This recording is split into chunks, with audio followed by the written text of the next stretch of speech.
My father's castle.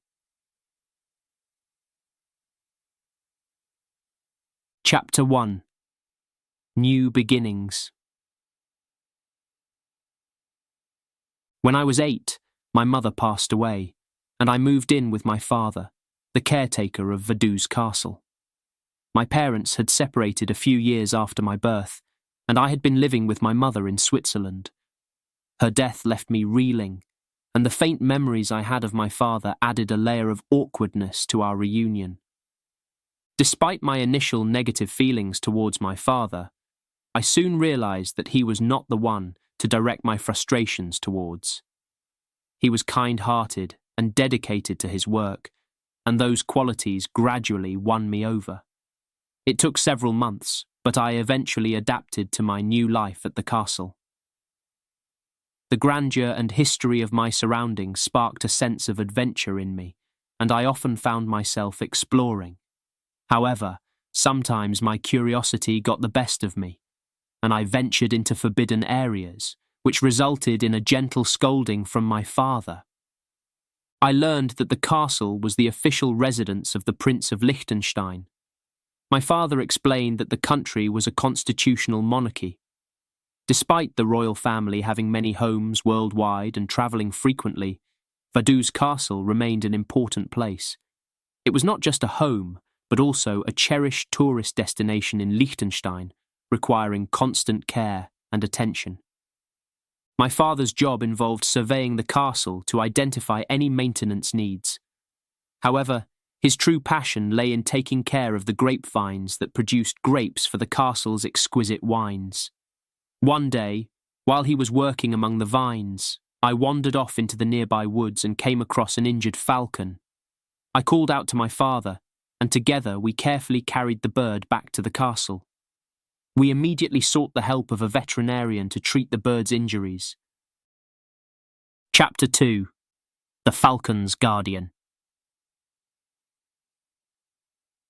The wing of the falcon was severely broken, serving as a harsh reminder of how brutal nature can be. If we hadn't intervened in time, the falcon would have surely died. However, thanks to the local veterinarian's expertise, the wing was set perfectly. Nonetheless, the recovery process will be a long and challenging journey for the falcon. To my surprise, the news of our feathered patient had reached the ears of the Prince of Liechtenstein, which sparked an unexpected interest in him. My father shared with me an intriguing piece of history. Vaduz Castle used to employ falcons for the purpose of sending emergency messages to the city. The prince himself, who had been an enthusiast of falconry in his youth, kept a mews at the castle for his personal collection of falcons.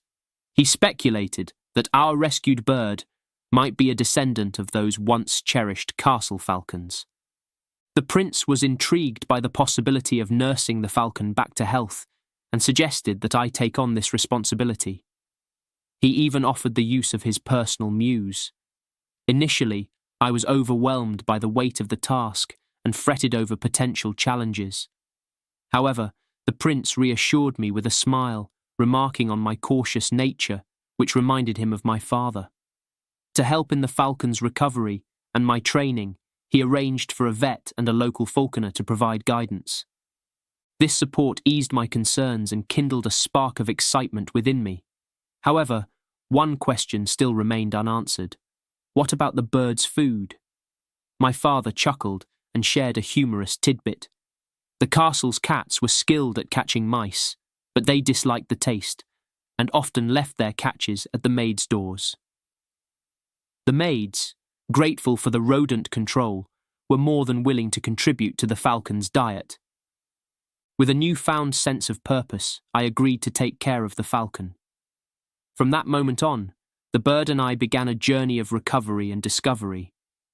This journey helped me to establish a deeper connection with the castle and its storied past. Chapter 3. Wings of Change. My duties at the castle had expanded, and I was now responsible for assisting my father and taking care of Argo, the falcon that I had grown very fond of. After a month of careful nurturing, Argo's wing had healed enough for us to test his flight. We carefully chose a clear, open space for this momentous occasion. With a mixture of excitement and nervousness, we set him free. Seeing Argo soar into the sky, regaining his freedom, was a breathtaking sight. He circled above us, his flight as majestic as ever, embodying the spirit of the wild. As I watched him fly towards the woods, I prepared myself for a sad farewell. But to my surprise, Argo flew back and landed gracefully on my outstretched arm. His eyes seemed to twinkle with gratitude and loyalty. From that day on, Argo was free to come and go as he pleased, often returning to the warmth of his mews and the occasional treat of mice, which the castle's cats provided. Taking care of Argo was not just a responsibility, it was a source of joy that brought me immense satisfaction. As I worked alongside my father in the castle, with its stone walls echoing centuries of history, I felt more at home than ever. As time passed, Argo found a mate, and I watched with pride as he provided for his growing family. As I grew older and began attending university, my interactions with Argo ignited a passion within me for veterinary science. Pursuing a degree in this field, I found myself surrounded by new challenges and opportunities. However, my thoughts often drifted back to the castle, my father, and Argo. During my time in university, I had the pleasure of meeting Elena Muller. She was an art history major, and we both shared the same level of intellect and passion. Our first interaction was a lively debate about the history of a particular artwork that happened to be displayed at Vaduz Castle. I presented my argument based on my father's knowledge, while Eleanor cited an outdated source. However, upon realizing her mistake, Eleanor agreed to a peacemaking coffee, which eventually led to a date. Our bond became stronger as we spent more time together, going on dates, watching movies, and having meaningful discussions. A very special moment was when Elena met my father and we went to the castle. While marvelling at the artwork that had originally sparked our debate, she was awed by its beauty and the history it represented, which made her feel more connected to the people and the place that held such significance in my life. Chapter 4. The Falcon's Last Flight. Liechtenstein's quaint charm includes a unique tradition, the prince hosting an annual party at Vaduz Castle, a highlight for the entire country. My father always looked forward to this grand event, which had grown spectacularly over the years. I regretted not being able to assist him as much with the preparations since starting university. Argo, our beloved falcon, had become a star attraction, soaring majestically over the festivities.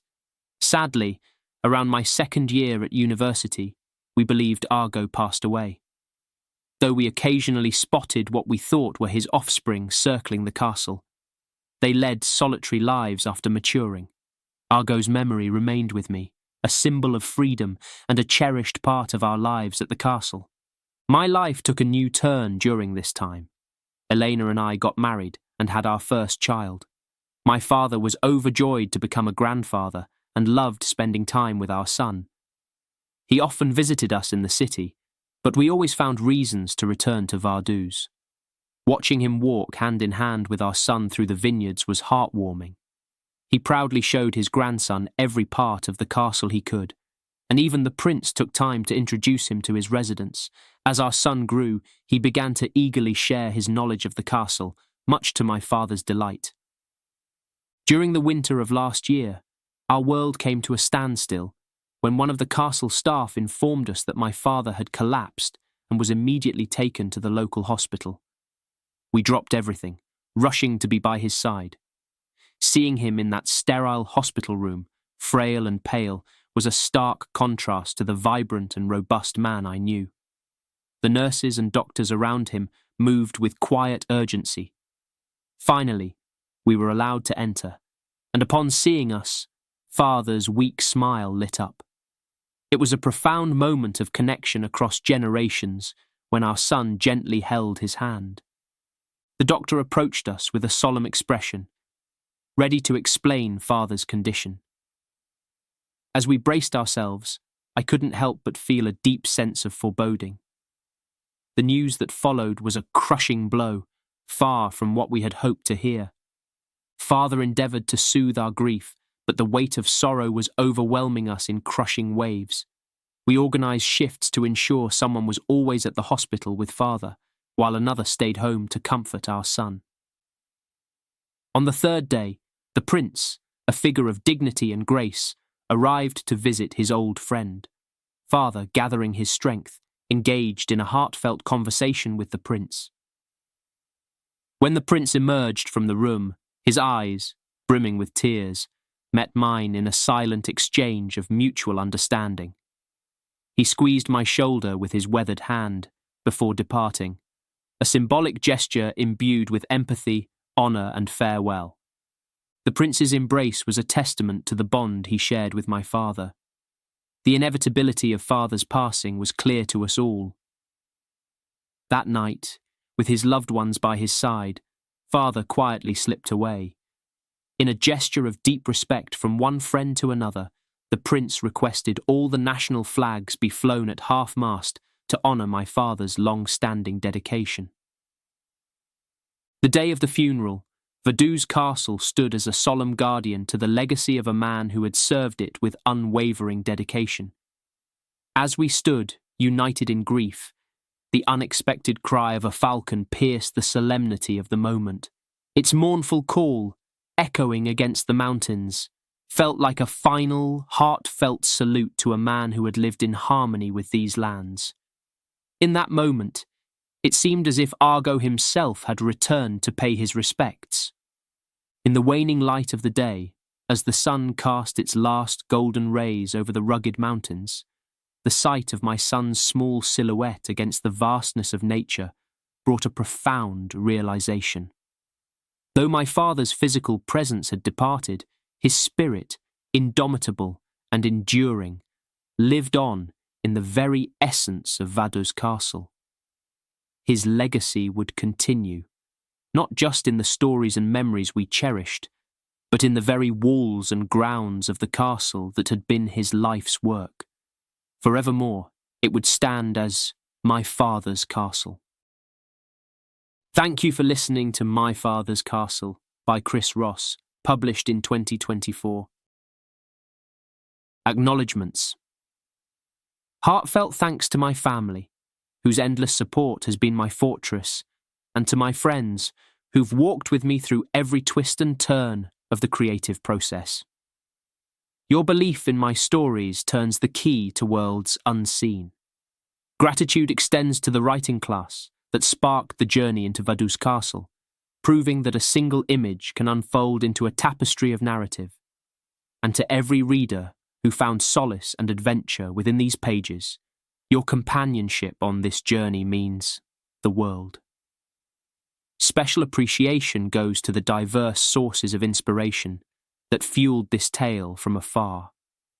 Although my feet have yet to tread the grounds of Vaduz Castle, the allure of its storied past reached me through the vivid images and rich histories shared by enthusiasts worldwide.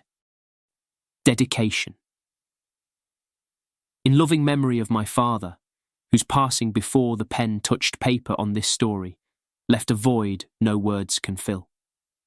This book is a testament to the enduring bond between father and son, a theme that, in the wake of loss, has become my heart's anthem. May the legacy of love and the strength of spirit he instilled in me resonate through these pages. The end